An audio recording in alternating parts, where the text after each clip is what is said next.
చిన్నప్పుడు నేను వెన్న తినేవాడిని. అయితే యశోదమ్మకి నేను వెన్న తినడం అనేది సమస్య కాదు.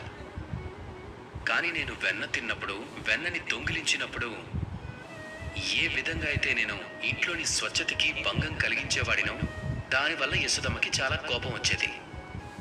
ఎందుకలా? అందరూ ఏమంటారంటే ఎప్పుడైతే మన ఇల్లు శుభ్రంగా ఉంటుందో అప్పుడే లక్ష్మి అక్కడ నివాసం ఉంటుంది అని, అప్పుడే ఆ ఇంట్లో సంతోషం ఉంటుంది అని.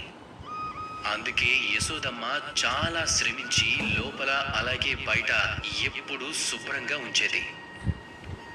ఎలాగైతే మన ఇంట్లో మన కుటుంబ సభ్యులు నివసిస్తూ ఉంటారో అలాగే మన శరీరం, దాని లోపల ఆత్మ కూడా నివాసం ఉంటుంది. దానిని కూడా మనం స్వచ్ఛంగా ఉంచడం తప్పనిసరి.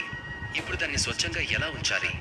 కేవలం శరీరం బయట వస్త్రధారణ అలాగే అలంకరణతో ఈ కార్యం పూర్తవదు. జీవితంలో కొన్ని చేదు అనుభవాలని మనందరం చూస్తాము. ఆ చేదు అనుభవాల వల్ల మన మనసు, మన ఆత్మ మలినమైపోతుంది. ఈ మలినాన్ని మన మనసు నుంచి విముక్తి పరచడం చాలా ముఖ్యం. ఈ స్వచ్ఛత అనేది చాలా ముఖ్యం. ఇక మన ఈ మనసు నుంచి మలినం అనేది విముక్తి అవుతుంది అంటే అది కేవలం ప్రేమ, కరుణతో మాత్రమే. అందరినీ ప్రేమిస్తూ ఉండండి. అలాగే మనసులో ఉన్న కరుణను ఎల్లప్పుడూ జాగ్రత్తగా ఉంచుకోండి.